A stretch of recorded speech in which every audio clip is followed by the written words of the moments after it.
What's up, everybody? I'm here with the one and only Mark Passio. It's funny, we're doing an interview over the internet, but we're less than a mile apart from each other right now, I believe, which is funny. Yeah, like more like 2 or 3 blocks. Gotta love the internet, man. We can just kick it from home. That's where it's at. I've been working with you a lot recently, man. We've been tag teaming a lot of stuff. I've been working with your assistant Leah on the Mark Passio on the Science of Natural Law documentary, which is coming along great, I might add. She is very creative, and it's really fun to work with her.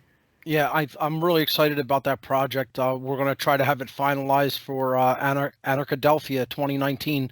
So really looking forward to premiering it there. And I think it's coming along great.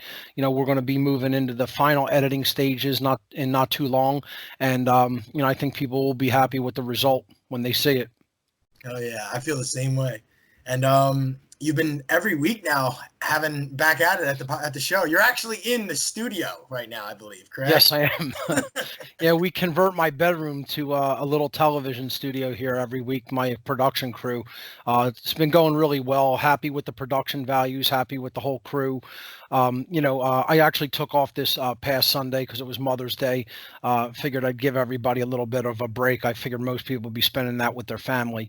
But I'll be getting back to it this coming Sunday and, have a pretty good show planned. I'm going to be doing a show about what mavens are and how we should really be trying to identify who the mavens are in a particular family or peer group so we could try to reach them, mentally, psychologically, spiritually, because they're the most influential people to help, reach others with ideas. So that's what the show coming up this coming Sunday is going to be on.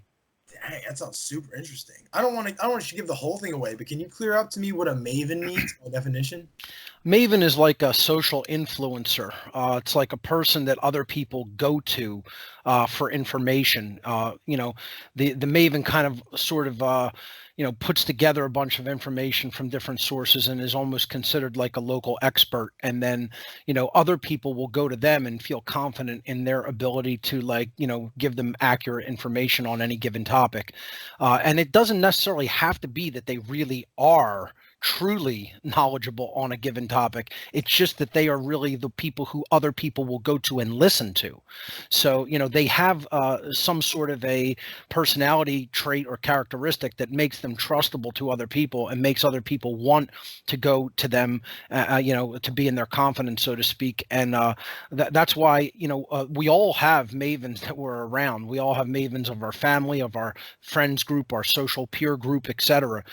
That's why it's important to know who those influencers are, because sometimes they may be conscious and awake and other times they're not. And if they're not, that's who we really should be going to try to wake up, to try to work on, to get knowledgeable about what's really going on, give them the necessary information, because they're the ones who are actually most likely to propagate it to other people. I know that, like, for example, I'm certainly not the maven of my family. Let's put it that way. People don't really hang out with me and my family, group of family members. They go to other family members when they want to, quote unquote, know what's going on. And not that they're going to really get that from other family members, but what I've been slightly successful at doing is reaching the maven of my family with some of this information, and at least putting them on the page where they're not resistant to it anymore. They understand it and understand what's really happening. Now, they're not very hopeful about what is possible to change it, but at least they are not battling the truth anymore. And in a conversation that may, with others in the family, that may go a long way, where they might even just plant a seed of truth somewhere in the consciousness or mindset of other family members. And then, you'll see the information tend to propagate that way, more so than if you don't reach the maven of the family with the necessary information and knowledge. So it's kind of like something I've been kicking around as a strategy to try to put out there for people. And I found that, like, there's a magic ratio, and it's like this ratio happens in other things in nature and in societal groups. It's an 80-20 ratio. It's really like a 1/5 ratio, basically. Now that's 1/4, right? 20, 80 to 20. But I'm talking like maybe it would be like 20 out of 100. Okay. So it's like you need 5 people to work on one person. I've found that if 5 people identify the maven of a particular peer group, then and all bring them similar information, the maven is likely to listen and kind of change their view and possibly then influence others. So it's like a 1-to-5 ratio. It's a fifth actually, and I find that really interesting because that's a big musical ratio as well. It's perfect fifths. Right. So, I think there's something about vibration when it comes to this. It's an interesting dynamic. I might bring it up on the show, but I found that it's like a 1-to-5 ratio. If 5 people work on one person, instead of one person trying to pair up with one person and just try to convince them or try to give them information, they need to hear it from, I have found in my personal experience, at least 5 people, 5 unique individuals, for them to really start considering it as something that they really need to understand and pay attention to. It seems to be the magic number. Wow. It's just so interesting how that it's something as simple as human interaction correlates with divine numerology and music theory and the mathematics of nature. So interesting. Yeah. Wow. All right. Well, I haven't really gotten a good chance to sort of kick back and ask you the questions that I've always wanted to ask you. It's always sort of been relevant to whatever we were talking about. Sure. So before I ask that, I want to talk about how I discovered you. I came out of college not knowing much, or at least not knowing as much as I thought I would. And I remember, after this blur that was the 4 years of that period of my life, I ended up back at my parents' house, back to almost square one. I was like, well, what the fuck did I do with all this information? I don't know anything. I don't know how to go out into the world and make my way. So I remember I was just fervently searching the internet for anything that could point me in the direction of something that was true and had value. And, I got into conspiracy theories. I was aware of 9/11 and all of that. And then a lot of these conspiracy videos started having conclusions to them that were spiritual in nature. Mm-hmm. And as I started getting onto spirituality and the law of attraction and just spiritual concepts, that's what led me to the Connecticut Mark Passio Natural Law Seminar, the only, I believe, 9-hour video of you just doing what has to be done and given that boutique of information and packaging it so that someone like myself, who's laying in his bed every night trying to figure out the world, could digest it and integrate it into their life. And that was my first interaction with you, and it was just ridiculously significant. I mean, once I understood that the things that I inherently felt were logical and completely sensical when you look at it from a holistic perspective, that just invigorated me. I was like, all right, wait a second, hang on. So all that stuff that I was that I was taking a second look at, there's merit to that. And then I just got really into it from there. And we actually met, even though we live in South Philadelphia and had been living 2 blocks away for years, we ended up meeting in Mexico at an Acapulco 2018 at the gala dinner, the Ron Paul sat down at the table as soon as I got there and, introduced yourself and said that you were from South Philly. I'm like, yeah, that's where I'm from. And, we realized we were literally living 2 blocks away from each other. I was like, I'm by that gas station on 10th and Washington. You're like, dude, that's my go to get gas. That was a mind fuck, and it was really cool because me and you chatted the whole time, and then we kept in touch. I came to your Second Amendment presentation at Liberty on the Rocks. I think that was somewhere in the summer or maybe spring of 2018, and that's how me and you started building our relationship here. And then one thing led to another. Pat moved in the summer, and now we're comrades in the battle. You know what I mean? Yes.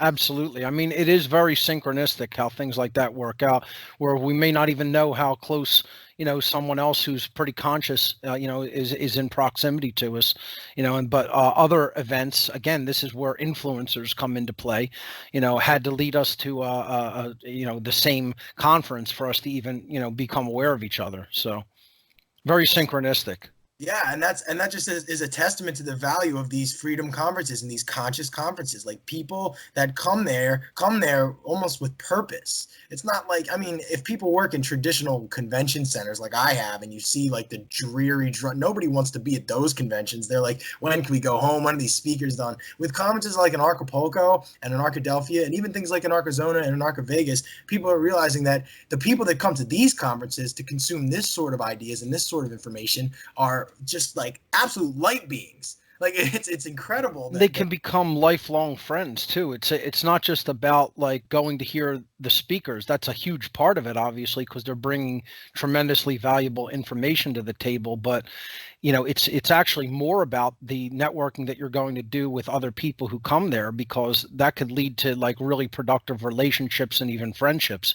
So that's the whole concept of a conference. Literally, the word conference means to bring together. It's bringing all people together from different backgrounds and different geographic locations, so that they can share ideas and actually share each other's company. That's one of the biggest things that people take away from this is the social interaction. It's a huge part of a conference that is about freedom and is about the unknown, the things that have been hidden from us. So like you said, coming out of formalized education, you're not going to learn these things. They're not there to teach you that. They're there to put you in a certain frame of mind so that you will be easier to control. So something like this is going to be something that strives to teach people the things that you're not going to get from any kind of a formalized education. And these are the things that are hidden from us to keep us under that control. So that if we became aware of, the real occultic knowledge that is being kept back from humanity, that would completely level the playing field and not enable the kind of psychological control over the masses that is currently actively in use by the powers that be in our world. So, the biggest part of coming together at a conference like this is not only are you going to get that type of information stream, but you're really going to be able to come together with people of like-mindedness, and who knows where those relationships will go in the future. It could, like I said, they could be lifelong friendships that are forged. And it's ironic because that's literally what happened to me. And like us, I mean, like me, Pat, and Sonny, the three people of the State of Anarchy, met at one of these conferences. And you're right, the biggest benefit we gained from going there that year was the relationship we forged with each other, and you and your network. Do you know what I mean? Like Sure. We brought all of these separate like light beings together, and now we are all in this like very cohesive sort of network that is like very effective and just like well connected. You know what I mean? Like completely connected. And like I mean, me and you went shopping for groceries yesterday. You know what I mean? Or the other day. It's like that's how connected you can get. And when you're on that level, where you're at that conscious level with a human being, to where you're in their space and you're leveling with them, that is the kind of connection we need to breed between conscious beings, to spread it outwardly, to show people, hey, look, this is how you move forward in a peaceful, non-aggressive, conscious state. We can all do it. It's just a matter of choice. I was just going to say I've been juicing like crazy since we went to the produce center the other day. So it's about like making cooperative endeavors easier. It's like you need a support network. You need teams of people. You need people who are going to come together and be on the same page to work together to achieve a common goal. And that's what the networking aspect of a conference like Anarchadelphia is going to make possible for a lot of people. You'll find people there with similar mindset and skill sets, or maybe with very different skill sets from you that you might need to synergistically work together. Complementary skill sets. Exactly. That's what with me and Pat. Pat's right. a video guy. I'm an audio guy. There we right. go. Exactly. Mm-hmm. So, that's needed. It's very much needed in this community, because I feel too little people who are really actively doing this type of work. We need to get more people involved. And the way to do that is to find them by realizing that, maybe there are people that aren't too far away from you that are, share a similar mindset. Just like you said, you never know who you're going to bump into, and you never know even how far away from you they're going to live. So, it really will make cooperative endeavors a lot easier when we do that type of networking and come out to meet people. I completely and wholeheartedly agree, man. And for everybody watching, you have a chance this fall at Anarchadelphia. If you guys want, you can sign up with Mark Passio's code. Just enter in Passio as a coupon code when you check out. You'll save 5%, and we'll kick that 5% over to Mark so you can support his work directly. Yeah, I like how you guys are doing that. You're giving the customer a break on the ticket, but then you're also making a donation to the speakers that way. I think it's a pretty unique way of doing it. And I have the banner up on whatonearthishappening.com, my main website. You can see it right there at the top of the page. If you click that, it'll take you to the Anarchadelphia conference page. And like Carmen said, use Passio as your code at checkout, and you'll receive it'll be 10% off. So it'll be 5% 5% off for you, but then 5% will also be donated to me if you buy the ticket that way. So really a good type of affiliate program that you've set up there for the speakers to get them involved in advertising for the conference and helping to sell tickets. And a portion of the ticket sale will go to the speakers' efforts as well. So nice job in setting that up that way. Awesome. Yeah. Well, we wanted to give people the ability to, like, some people feel like, they might just be giving like somebody they don't know their energy or their financial money. You know what I mean? And we want people to actually be like, yo, look, you can have a say in like who you feel deserves this the most. Because that's almost kind of how crypto communities work anyway. Everybody just casts their own vote and you decentralize the whole thing. So each individual's will is respected. Sure. Rather than like the democracy collective where we just hurl everybody in one order, no matter whether they like it or not, and don't give them a choice. Yeah, so that's cool. So yeah, support market. I love the decentralization aspect of things like that, because it's that's where we need to be going in just about every area of our society. I've been following cryptocurrency since about 2009. I'm seeing how Bitcoin is seemingly taking a turn upward now. It's nice to see. Yeah. Hopefully more people will get involved and start using it and understanding what its potential is. I'm probably going to be adding some more cryptocurrency acceptance methods to the gifts area of What on Earth is Happening very soon. Developers helping me out with that project, so you can look for that pretty soon. Right now, I accept Bitcoin, so it's been a interesting endeavor being involved in the whole crypto community, and just seeing how it's kind of evolving is very interesting. I think it's entering more into the public consciousness now, and I think that's why we're going to see a bigger upswing in it. I think a lot of people didn't understand how it worked before. I think more people are getting involved in it, trying to get their feet wet with it. So, I'm fortunate that I kind of was an early adopter, and I jumped in pretty early. I actually was slightly involved in helping to organize through another group, a cryptocurrency conference here in Philadelphia that Mike Salvi actually organized. It was part of Truth, Freedom, Prosperity. They were the people, the group that I was involved with, that helped organize the first crypto conference here in Philadelphia. So Mike was the main guy doing that. I Mike just Salvi's helped out man. very ancillarily. For anybody who doesn't know Mike Salvi, he's like a comedian that does crypto related like material, and man, he is funny, dude. He was at Coinvention and he did an act this past fall. He's killer, man. He's dope. He's a local Philly guy, right? Yeah, I think he's from just outside the area, just outside the city, if I'm not mistaken. But yeah, he did a lot of great work with Truth, Freedom, Prosperity. They're kind of that's kind of a defunct group now. It used to be a meetup group here in Philly, but they did a lot of good organizational work here back in, I guess, the mid 2000s. So now the main group in the city, the main kind of activist slash meetup group is Liberty on the Rocks, which I've been attending on and off, and did a couple of presentations at that group as well. Yeah, I remember going to your Second Amendment presentation was a Liberty on the Rocks presentation. Yes. It's funny. It's so funny you brought that up. Me and Sonny there's one tomorrow. Me and Sonny are going to go there tomorrow and just, make an appearance and check it out and, promote the conference and stuff. But yeah, that's awesome that's the weekly meetup. Yeah, I'll try to come out. Oh, sweet. Yeah. We'll hold it down. I love it. Cool. All right, cool. Now that we talked about all of the conference stuff and all of that, I want to get into, again, the questions that I've never got. I've known you for more than a year now, and I still haven't gotten to ask you, like, the burning questions in my heart, man. All right. Fire away. So I relate to you a lot because we grew up in the same sort of, like, upbringing. Like, I was raised Roman Catholic. I went to Catholic school. I was a fucking altar boy. Mm-hmm. You know what I mean? Yep. Like, and I'm interested in your journey, man. I did that as well.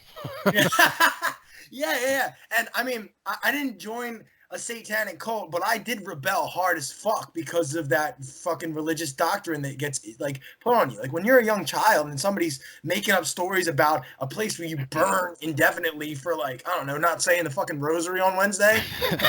Like it's like it's gaslighting, and you shouldn't be messing with children like that. So naturally they're going to do a lot of irrational things. And mine was just, I went the punk route. I was a skater. Right. I was always, getting in scraps and stuff. I was just, a rebel.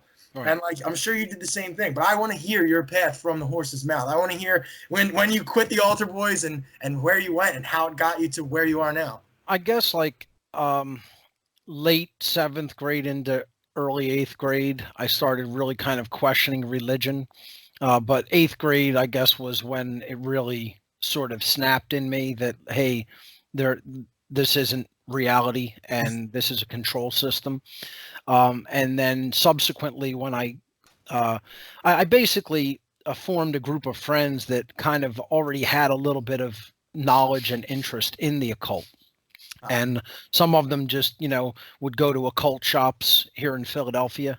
I remember there was one called Ray's just off of Broad and South. That's obviously not there for a very long time. I remember that one. It had like crystal balls and shit. And like yeah, of course, Harry's on South Street, which I don't know whether that's still there or not. It might be. It might have moved. There was something called Hand of Aries, I think it was called.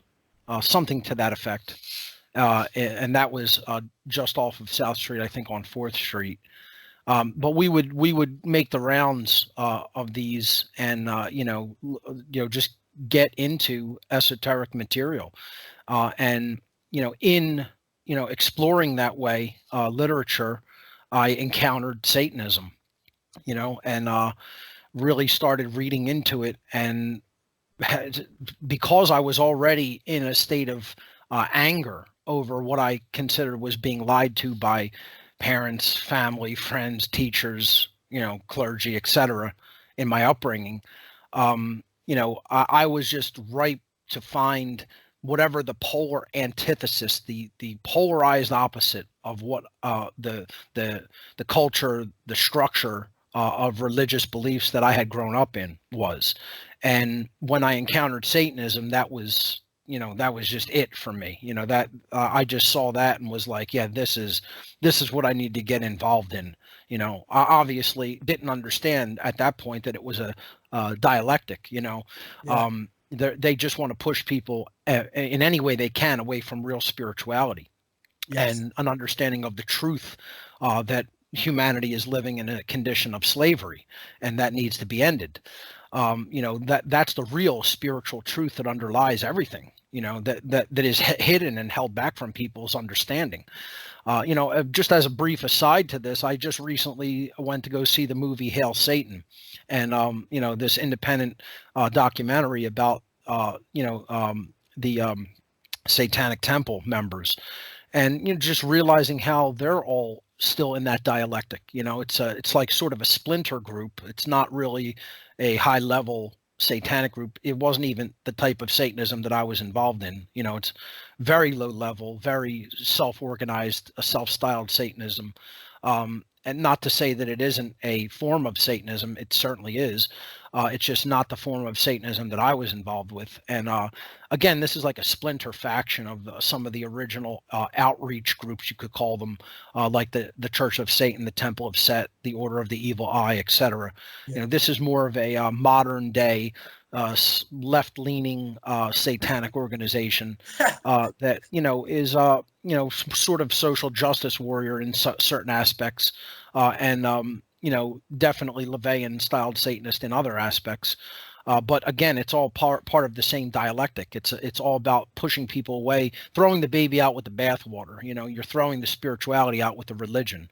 Yeah. I'm all about the destruction of religion. I've said that from day one with my work. I think religion's the one and only problem that's holding humanity back from higher consciousness. And I don't just mean cultural religions like Christianity, Islam, and Judaism. I'm talking about religious belief systems, unchallenged, erroneous belief systems like, the belief in authority, which is one of the biggest religions of the world. There's a ton of religions. I would consider, political, any politics religion. The belief in government, the belief in authority, politics. I'd consider things like, hatred of any particular ethnic group. So racism, I'd consider a religion. I would consider sexism a religion. I would consider, anything that really is dividing humanity and acting to hold us back, divide us so that it's making us easier to conquer and holding us back from an understanding of real spirituality and truth, I would define as religion. Call it religion, all capital letters. Forget what the capital are, just capitalize it. Religion, capital letters, and people don't think of religion that way. They're very, very mass programmed, socially engineered, programmed consciousness into thinking that religion only means, ancient desert sky god religious beliefs. Okay, of the books, that man wrote that then are attributed to God. That's not the only forms of religion that exist in this world. It's a big part of my work in helping people to understand what I mean by religion, all capital letters. And that's what I think needs to go away. Those forms of completely unchallenged and erroneous belief systems that are not serving what humanity is and where we say we want to go. To go back to it, this is all part of a dialectic, religion versus Satanism versus, dark occult beliefs, etc. It's all there to just polarize people and set them against each other, and mainly do anything that is necessary to just keep them from an understanding of truth, keep them from arriving at a place of real spirituality and truth. Because the more people that get to that place of truth are not going to be able to be controlled anymore by the control system. And that's the last thing the controllers of our world, the social engineers of our world, want. So, we have to understand these dialectics are all over the place. They're at work everywhere. And most people fall into them because they don't understand that it's a duopoly designed to just set you away from the reality that's taking place so that you don't understand what's really going on. So, when I was young, I fell for that dialectic, and that's, it kind of leads into what I'm kind of going to talk about at Anarchadelphia, because what led me into that dialectic was anger. It was a hatred of what I understood as being lied to, or at least not being told the truth. Okay. For those who were also ignorant. Okay. But I saw that as a betrayal, because I felt like, the people who are trying to, help me to understand reality should have an accurate understanding themselves and not put inaccurate information into the mind of a child, and so, that kind of all snowballed, that anger snowballed and turned into a raging hatred, whereas it didn't have to if I had the appropriate knowledge, that I obviously have now. But, again, as they say, hindsight is 20/20, It's like I didn't have the knowledge of what religion was and what astrotheology was then, Had I had that then, had I been exposed to some of the mentors that I was finally exposed to later in life that conveyed that information, conveyed that knowledge, it would have been like, it would have been like a bomb going off in the brain. It would have been like, a complete, epiphany and an aha moment. But that didn't happen then, and that anger just stewed and grew. And that's what led me down that dark path, of the dark occult, and obviously, I've told the story many other times and places. I just got deeper involved. I started, espousing the ideology, writing about it in what were little magazines that were distributed locally called fanzines. It's a part of the music underground culture. In most urban areas, so I started writing articles in fanzines, espousing it in the music that I played. I was in extreme forms of metal. Back then I played in death metal bands, etc. And then, some of the writing and music was noticed by members of the Church of Satan. And, Anton LaVey actually contacted me to appoint me as a priest in the Church of Satan, because he wanted other grotto heads in the Philadelphia area. He felt like that membership wasn't, where it could be in, I guess you could call it the underground community, or the community around people of like my age then. wasn't where it could be. So he offered me to head a grotto of the Church of Satan in this area, which I subsequently turned down. That I accepted the appointment to priesthood in the Church of Satan, but I did not accept grotto leadership. Because I didn't want that responsibility then, and I felt like Satanism to me was a very individual practice. It was a very individual ideology, and I didn't want to turn it into a group dynamic.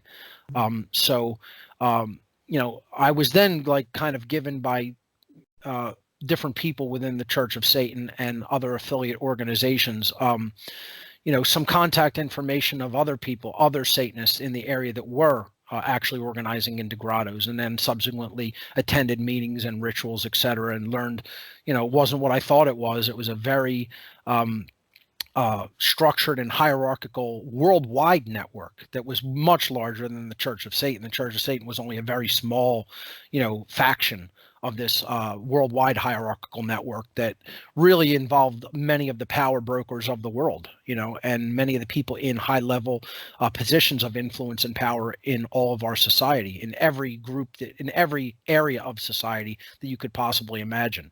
So, upon realizing that it was about maintaining control of the population and, spiritually polluting people and getting them to basically just, fall into different polarizing dialectics so that they would be easier to control, to divide and conquer.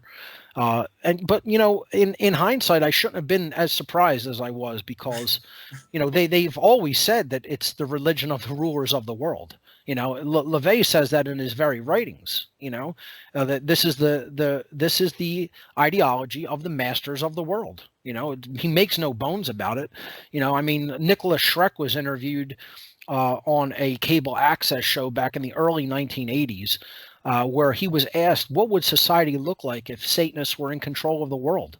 And he said to the interviewer, you very much misunderstand. We already are in control of the world. It's not what would it look like if we were in control. We already are. We just want to push the envelope even further. We're not satisfied with how much we're in control of it.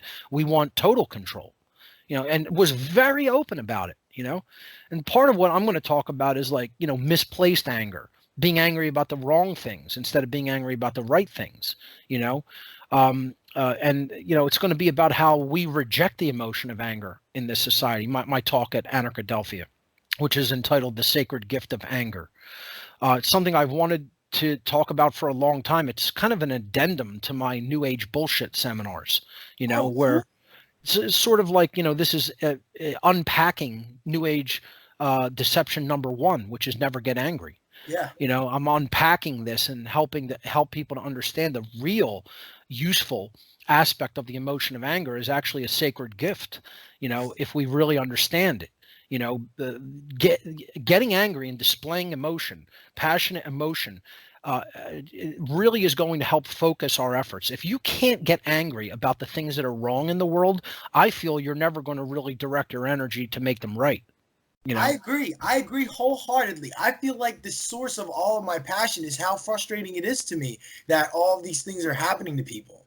Like if I sat by and just tried to isolate myself from the world, that anger would stir and become toxic. Do you know what I mean? Right. So you're channeling it. You're doing something productive with it. It's like we're having a very productive conversation here, very calmly. We're not screaming in each other's face, getting all. And it doesn't mean you're angry all the time. Yeah. It means that you have the ability to feel that emotion and process it and channel it, and then work with that energy. You're transmuting that energy, but you don't not allow yourself to feel it. You allow yourself to feel it. You allow it to move through you, and then you do something with it.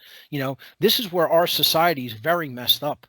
Because you talk to people about the things that are going on in the world. They aren't even concerned. They don't even care. They're not. And not only are they not angry, they don't even care at all. It's like, I can't remember who said it, but there's a famous quote that you could tell a lot about a man by what makes him angry. You could tell a lot about the character of a person by what makes that individual angry. Are they angry over trivial, inane nonsense? or are they angry over something that they really should have legitimate anger about because of the injustice that is contained within that thing that they're angry about? It's like, how could people not be angry about the rape of our rights going on in this society? How could they not be angry about the level of corruption that is all around us? How could they not be angry about, the things that are being sold to us as reality that are clearly not true? How could they be angry about how much the media lies to us? How could they not be angry about the rape and torture of children and pedophilia that is going on all over the place? Yeah. It's like there are so many things that are wrong with our society and world, and that those things should make us angry enough to speak out, to organize, to do something about it. It's not like be angry and be paralyzed. That's not what I'm going to be talking about. I'm going to be talking about what is the emotion of anger? Why is it there? Why is it necessary? And what should we really be doing with it if we process it correctly? And it's like people don't even talk about this type of stuff, this psychological dynamic. It's like, it's almost like you'd be considered a pariah, or it's like something that is like a stigma. It's like, it's a taboo topic almost. I've literally heard people say, if I sense or feel that this person is in any way angry or displays the emotion of anger about anything, I want absolutely nothing to do with that person. I've heard people say this in society, that if someone displays anger in any way, that they don't want to be around or have anything to do with that individual. And I think that's madness.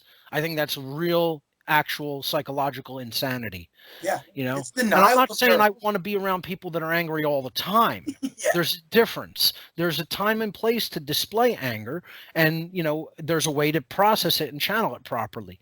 But there are people who say, no, if you display anger, that's it. I don't want anything to do with that person. And I see that as social engineering at its finest, operating in society. Yeah. I agree. I think you're wholeheartedly right about that. I think the people who are intimidated by other people's anger are actually just subconsciously intimidated by their own anger that they have not yet faced. Fantastic point. It's like transference. It's psychological transference. Absolutely. And that is what so many people do. They attribute to someone else the thing that's really going on that they haven't dealt with in their own psychological makeup. So that's a great point. And, it may be something that I should talk about as well, because it's very valid. And, you see it happen with so many other things in society. You see people do psychological transference when it comes to self-defense. They don't trust themselves with a firearm because they think they might commit violence with it, so therefore no one should have one. Yeah. That's psychological transference. It's the same thing when it comes to anger. Maybe they have deep-seated anger issues that are undealt with, that they can't display the emotion of anger without going, completely blowing their head off. Yeah. And that type of temper, maybe they want to suppress it instead of actually work with it and work through it. And so then therefore nobody should display anger, because it's going to blow up in their face too, just because they haven't been able to process it and deal with it correctly. Exactly. But like you said, that's just social engineering at its finest, because what happens when you do that is it becomes unconscious and it manifests itself in ways that aren't apparent to you. Yes. You're a victim of it. You are a victim of it instead of the master of it. That's exactly right. If we don't deal with the shadow aspects of ourselves, the really ugly, deep-seated, often subconscious, ghoulish nature, demonic even, okay, of certain aspects of our personality that we don't want to see come out at random, that we should actually be a holistic, integrated part of an individual. We have that angelic side, we have that demonic side, you could say. Okay. Yep. We all have the light and the dark within us. And it all should be there if we're truly holistic. But we should have control over which side we ever want to display and bring out. Okay. So the whole point is that if we deny the shadow side, that is what is going to manifest itself in ways that are unpredictable and ways that we don't want to manifest. But if we work with it and bring it to the conscious level, recognize that it's there, understand there's a reason for it to be there, and there are times when it should be brought out, and we can have control over when those aspects of ourselves are brought out, then it's not going to manifest in unpredictable and crazy ways. Okay. And that's why we're a neurotic society. We don't do that shadow work. We don't do that bringing up from the dredges of the subconscious and bringing it to the conscious mind and working with that shadow material. We don't do that as a society, as individuals, and therefore we don't do it as a society. And this is another big part of my work, that we have to be willing to look in the mirror and look at the most uncomfortable aspects of ourselves and acknowledge that, yes, this is part of who we are, but we have to work with that material and understand it can remain a part of us, but we don't bring it out unless we absolutely are required to. And there's a time and a place for that, but we don't let it control us. We control it. Exactly. And yeah, instead what's happening is everybody just gets drunk on the weekend, and the alcohol demons unleash all of that unconscious sewage all over the city, and suppress other aspects of it. They push some of it down, and then some of it, bursts up through the surface. So it's a very specifically designed aspect of society, is to not have people using any type of techniques or even substances that would assist in that shadow work process, certainly not in any kind of a conscious context, but to use something that is very easy for people to use as an escapist mechanism and as a suppression mechanism. That's absolutely specifically socially engineered that way. I completely and wholeheartedly agree. And you only have to go to a bar in a rowdy college town on like a Saturday night to see it in full force. Just go there sober. And there's even mystics and stuff and shamans who claim that they can see, spirits, elementals, and, demons almost like reveling in the energy, flying around in those domains. I wouldn't doubt it for a second. The word alcohol, I think, actually comes I think it's out of one of the like Islamic-based languages. I can't recall which one, but it actually translates to like ghoul. Like that's where we get the word ghoul from. Sure. And like the idea, and like we call it wine and spirits. Like there's all of these like allegories and language to the fact that there might be higher entities that are messing with us when we take in these promoted substances like alcohol. There's no doubt about it that the imbibing of any given substance really into the body can definitely thin the veil between our conscious mind and other possible dimensions of the psyche that we're not prepared to deal with. It's something that I think about a lot, actually, and I take myself for example.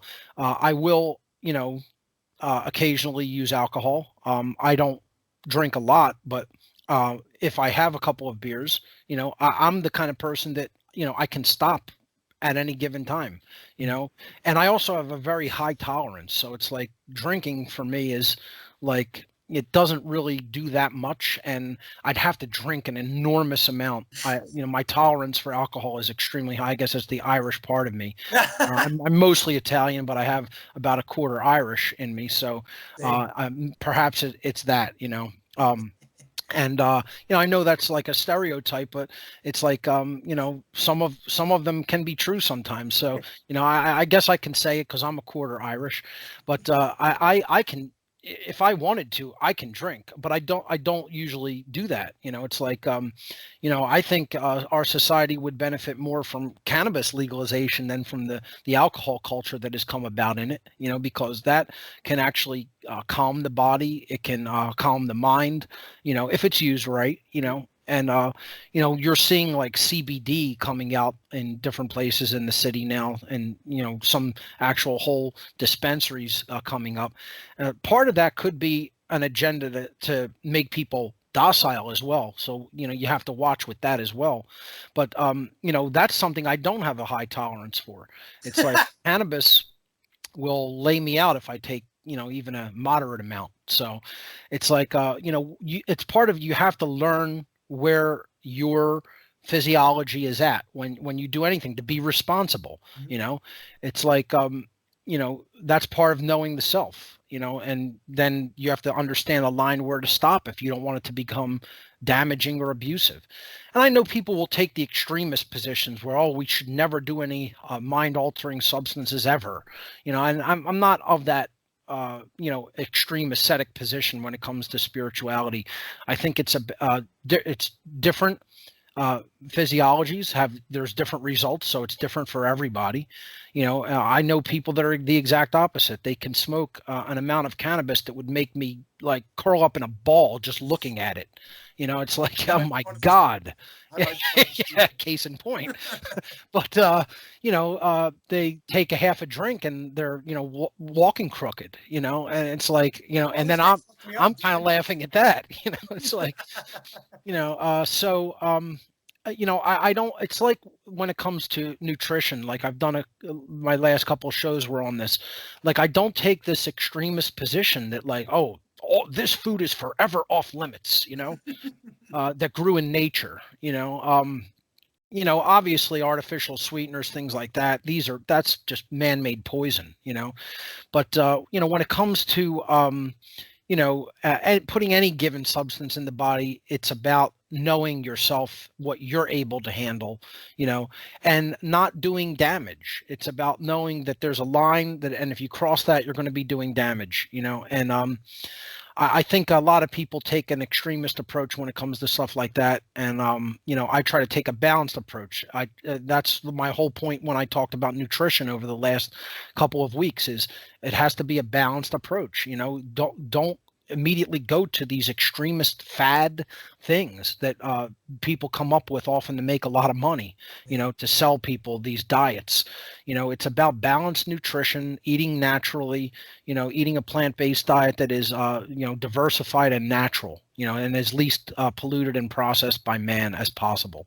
And, we, can sometimes fall off of that. Sometimes, I'm going to eat, something with a whole lot of sugar in it. But it's what you do most of the time. I'm gonna sit there. Even a vegan can eat bad. I'm gonna sit there and eat a vegan chocolate tart loaded with sugar sometimes, and just like cram it in. And I'm not gonna feel guilty about it. I'm gonna do it. And I'm gonna love it. And then I'm gonna say, but I'm not gonna do that every day. I'm not gonna even do that every week. Yeah. I'm gonna do it every once in a while. So it's about what we habituate and, what we do most of the time that is really defining who we are, so, I don't get all nuts about like, oh, we should be these perfect spiritual beings all the time. Like we're in the world, we should live in the world. Being of the world is a different thing. That is what I would caution against, is being attached, and being completely all worldly and never delving into the spiritual. And again, that's throwing the baby out with the bathwater. This is what people who have seen through the lies of religion, but then think there's nothing beyond that, and that, well, I should just live a totally worldly life, never consider any deeper issues psychologically or spiritually, and just, not care about anything, at any deeper level than what my immediate physical needs are. That's Satanism. You could say, you've abandoned religion, but really you haven't. You've just been played, and you've gone into the dialectic of absorbing and taking into yourself yet another religious belief system. Yep. That's all it is. Yeah, atheism is as dogmatic as any other religion. Sure. You just accept, you just believe it because somebody else told you that's how it is. I mean, yeah, Mark, I firmly agree, dude. In every almost like element of life, it seems that the balanced approach is the best approach with any type of substances that alter your mind, with food in general. And yeah, like don't absolutely constrict yourself to the point where you can't afford to make a mistake, that you stress yourself out so much that you like burn out your nervous system. You know what I mean? Like I see that with so many people. They're so wired about every little thing, it's like, and then you get the opposite where people don't care about anything. It's like there's no balance in almost anywhere. It's like, it's common sense, it should be common sense. It's not, unfortunately, but it should be, and it's like, one of the things that I think in the law of attraction that I really absorbed and got and resonated with me is, It's what you do most of the time. Okay. There are going to be slips and falls. And then you get up, you brush yourself off, and you continue on the path. You know, there's no such thing as perfection in the 3D domain. Okay. And so, part of what I also might want to talk about at Anarchadelphia is how you can develop anger issues by letting it go too far. It's a very similar thing that we're talking about here. Okay. And sometimes I fall into this and I start, developing hate for people because where it shouldn't go there. It should stay at justifiable, righteous indignation, and then use that to channel what your work is to do.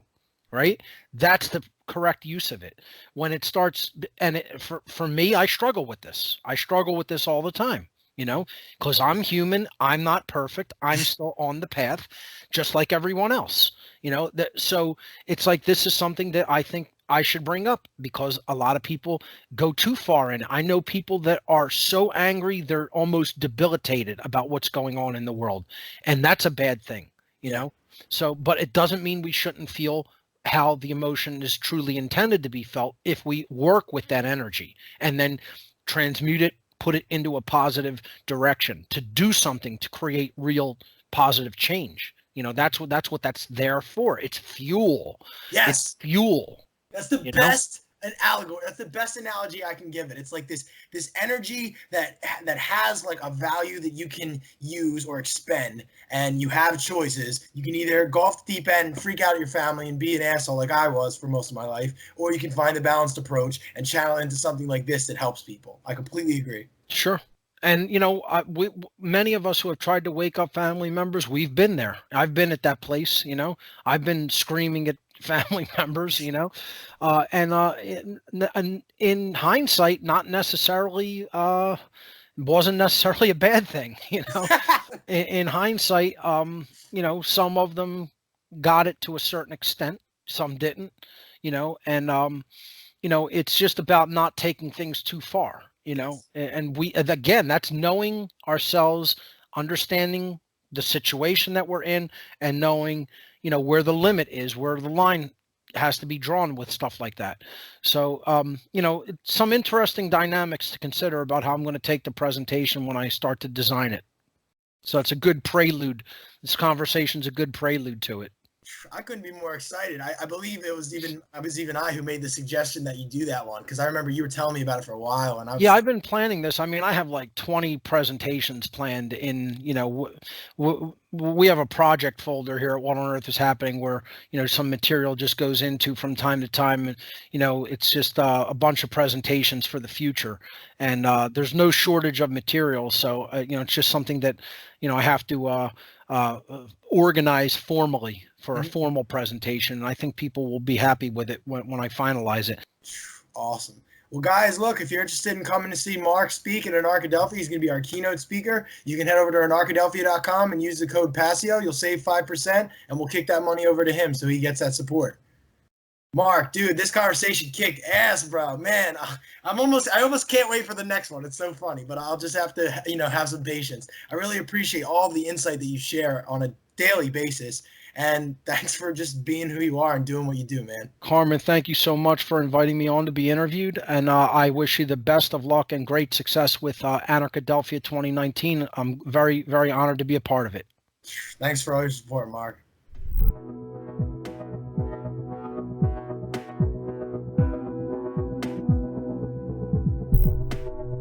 Join the State of Anarchy this September's Harvest Moon in Philadelphia, Pennsylvania, where this gathering of like minds aims to foster unbreakable relationships between the movement's leading forces, whom teach self-love and ownership, blockchain techno-economics, as well as exposing the Earth's sacred hidden knowledge. So will we see you there? If our content resonates with you, then definitely subscribe to the channel and hit the bell button, otherwise you will not get notified when we drop dope videos like this.